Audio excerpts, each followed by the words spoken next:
Wow দর্শক, দারুণ সুখবর। দুর্দান্ত বল করার পাশাপাশি পাকিস্তানের সবচেয়ে ভালো বোলার মোহাম্মদ আমিরের এক ওভারে 4টি ছক্কা মেরে 10 লক্ষ টাকা পুরস্কার জিতে গেলেন রিশাদ হোসেন।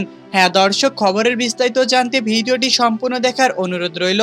পাকিস্তানের সুপার লিগ পিএসএল এ লাহোর কালান্দার্সের দলের হয়ে অভিষেক করেছিলেন বাংলাদেশের এই স্পিনার অলরাউন্ডার খ্যাত রিশাদ হোসেনকে। প্রথম ম্যাচে খেলতে নেমে বল হাতে লাহোর কালান্দার্সের হয়ে 3 উইকেট শিকার করে নিজের দলের জয়ের জন্য অনেকটা বড় অবদান করেছিলেন এই রিশাদ। এছাড়াও দ্বিতীয় ম্যাচে দুর্দান্ত বোলিং করার মাধ্যমে তুলে নিয়েছিলেন গুরুত্বপূর্ণ 4টি উইকেট। তাই তো বর্তমানে এখন রিশাদ হোসেনকে লাহোর কালান্দার্সের দলের প্রধান প্লেয়ার হিসেবে ধরেছেন এই শাহিন আফ্রিদি। তাই তো আজকের ম্যাচের জন্য রিশাদ হোসেনকে দলে রেখে একাদশ ঘোষণা করেছেন এই শাহিন আফ্রিদি।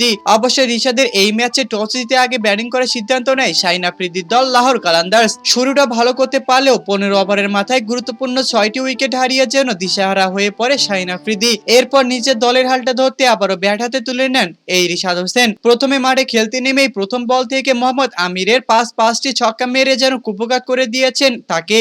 তো দর্শক, মোহাম্মদ আমিরের এক ওভারে 5টি ছক্কা মেরেছেন রিশাদ। এই ব্যাপারটি আপনারা কিভাবে দেখছেন তা অবশ্যই আমাদেরকে কমেন্ট করে জানাতে একদমই ভুলবেন না। ধন্যবাদ।